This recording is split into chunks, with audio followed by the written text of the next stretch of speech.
আজই ডাউনলোড করুন আর এনজয় করুন আপনার পছন্দের শো। তোমার এই ডিসিশনটার উপর নির্ভর করছে আশির বাঁচা বা মরা। ওকে? মহাগৌরীকে তুমি সব সত্যিটা জানালে না কেন? কারণ আমি মহাগৌরীকে যেমন চিনি তেমনই যে কেউ চিনি। আমি খুব ভালো করে বুঝতে পারছি হতেই পারে যে মহাগৌরীর ফোনও ট্যাপ করার ব্যবস্থা করেছে। তাই এই মুহূর্তে মহাগৌরীর সবচেয়ে বেশি হেল্প আমার দরকার হলেও আমি ওকে কিচ্ছু জানাতে পারবো না। তাতে আরশির বিপদ হতে পারে, মহাগৌরীরও বিপদ হতে পারে। আর আরশিকে বাঁচাতে গিয়ে মহাগৌরীকে আমি বিপদের মুখে ঠেলে দিতে পারবো না, কিছুতেই না। কিন্তু বাবলুদা, মহাগৌরীকে না জানালেও আমাদের বাড়ির লোককে তো সব সত্যিটা জানাতে হবে, তাই না? আমাদের সবার ফোন যে ট্যাপ করা হচ্ছে এটা তো সবাই জানা দরকার, তাহলে সবাই সতর্ক থাকবে। আর দেখো, আরশি যে বেঁচে আছে এটাও তো সবাইকে জানাতে হবে। বাবা, তো আমাদের আরশি বেঁচে আছে এটা জানলে বাড়ির সবাই কতটা খুশি হবে বাবলুদা।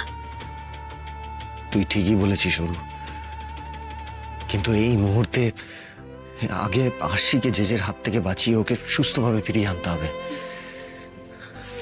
অরু, আমি বিশ্বাস করতাম যে আরশি বেঁচে আছে, আর সেটা জেনেও গেছি। এখন তো আরো আরো বেশি করে মনে হয় যে আমাদের সন্তানও বেঁচে আছে। আমি জানি আরশিকে একবার ফিরিয়ে আনতে পারলেই ওর স্মৃতি ফিরে আসবে, আর তারপরেই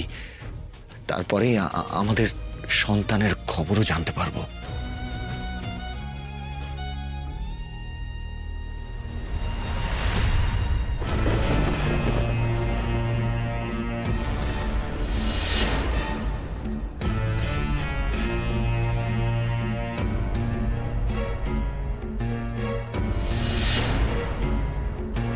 ওকে, তার মানে সাক্ষ্যবাবু এই বিপদের কথা বলতে চাইছিলেন কি? ওনার বাড়ির ওপর কেউ নজর রাখছে। আমাকে সত্যি এক্ষুনি এখান থেকে চলে যেতে হবে, না হলে এরা সন্দেহ করবে।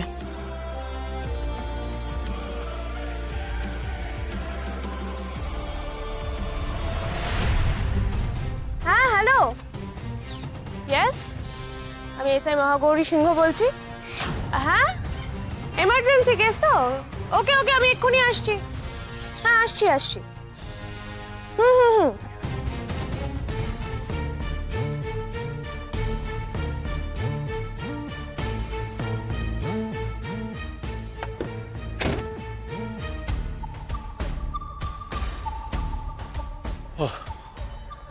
বাঁচা গেছে। হ্যাঁ,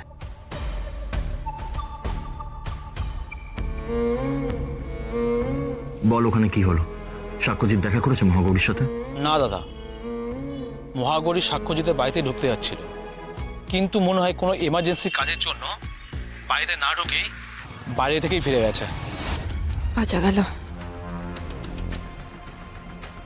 দাদা, সাক্ষ্যজিৎ অন্য একটা নাম্বার থেকে মহাগৌরীকে ফোন করেছিল। ভাগ্যিস আমরা মহাগৌরী নাম্বারটা ট্যাপ করেছিলাম, তাই জানতে পারলাম। মানে হাউ ইজ ইট পসিবল? এটা কি করে সম্ভব?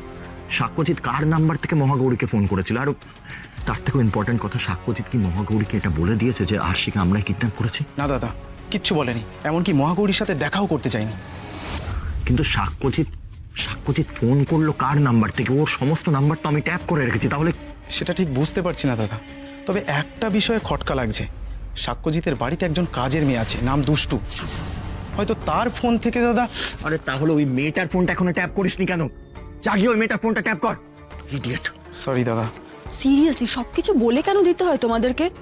এটুকু কমন সেন্স নেই? ইমিডিয়েটলি যা।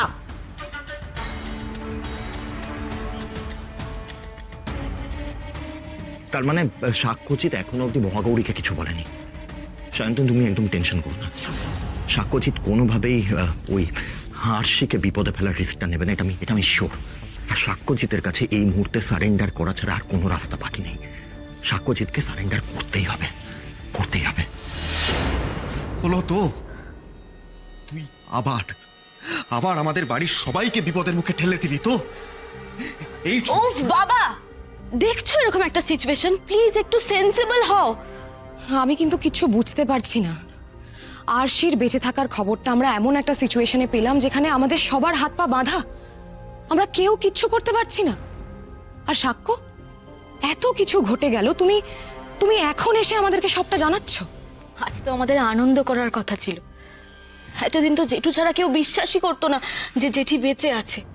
আর আজ যখন সত্যি জেঠি বেঁচে আছে সেই খবরটা পেয়ে যতটা আনন্দ হচ্ছে, এই সিচুয়েশনে দাঁড়িয়ে ততটাই ভয় করছে। তোমাদের প্রত্যেকের কথা শুনলাম, কিন্তু সত্যি এটাই যে যে আমাদের বাড়ির সবার ফোন ট্যাপ করছে, আর আমাদের অনেক বেশি সতর্ক হতে হবে। জেঠু, জেঠি সুস্থভাবে বাড়িতে ফিরে আসতে পারবে তো গো?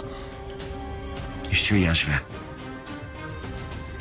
তোর জেঠিকে আমি ঠিক সুস্থভাবে বাড়ি ফিরিয়ে আনবো, তুই আমার উপর ভরসা রাখ।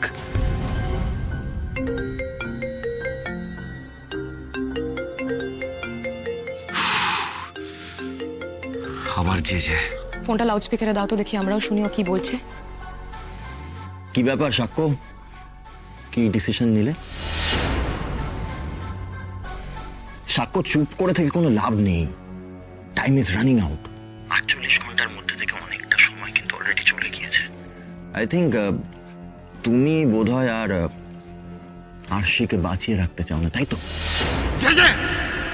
ও বাবা সাক্ষ্য, আমি তো খুব ভয় পেয়ে গেলাম। একটা কথা ভালো করে শোনো সাক্ষ্যজিৎ, তুমি নিজেও ভালো করে জানো যে তোমার এই ফালতু চিৎকারে আর কিছু যায় আসে না। তুমি যদি ডিসিশনটা তাড়াতাড়ি না নাও তাহলে আরশির কি হবে সেটা ভেবে কিন্তু অলরেডি আমার খুব কষ্ট হচ্ছে। তাই যা ডিসিশন নেওয়ার সেটা তাড়াতাড়ি নাও, কারণ তোমার এই ডিসিশনটার উপর নির্ভর করছে আরশির বাঁচা বা মরা। ওকে? শয়তান একটা, বয়স বেড়েছে ঠিকই, ওর শয়তানি বেড়েছে বই কমেনি। আচ্ছা সাক্ষ্য, যে ঠিক কি চাইছে তোমার থেকে? নিশ্চয়ই কোনো শর্ত দিয়েছে তোমাকে, তাই তো? মানে যে ঠিক কি চাইছে, যেটা করলেও আরশিকে ছেড়ে দেবে? তুমি থানায় যাবে, ওখানে গিয়ে তুমি স্বীকার করবে যে বজরংবলীর দূত সেজে তুমি এতদিন যা করার সব করেছো, আর চুপচাপ পুলিশের কাছে নিজেকে সারেন্ডার করবে। ওকে? যে যেটা চাইছে সেটা এখন আমি তোমাদের কিছুতেই বলতে পারবো না ঋতু। এমনিতেই তোমরা এত টেনশন করছো, এর মধ্যে যদি তোমরা জানতে পারো আমি বজরংবলীর দূত, তাহলে তোমাদের টেনশন আরো বাড়বে। কিন্তু এভাবে কি নিজের পরিচয় আমি লুকিয়ে রাখতে পারবো? 48 ঘন্টা পরে হয়তো আমাকে সত্যি পুলিশের কাছে সবটা স্বীকার করতেই হবে। মহাগৌরী সিংহর দিদি সুচন্দ্রিমা সিংহকে রুদ্র নয় তুমি মোলেস্ট করার চেষ্টা করেছিলে। বেসিক্যালি পুরো ব্লেমটা তোমার নিজের কাঁধে নিতে হবে। রুদ্রর করা অন্যায় নিজের ঘাড়ে নিতে হবে, তখন কি হবে? কিন্তু এত বড় মিথ্যেটা আমাকে বলতে হবে বজরংবলী? আমি তো তাহলে সবার কাছে ঘেন্নার পাত্র হয়ে যাব। কিন্তু সত্যিই তো আমি কিছু করিনি, বলো।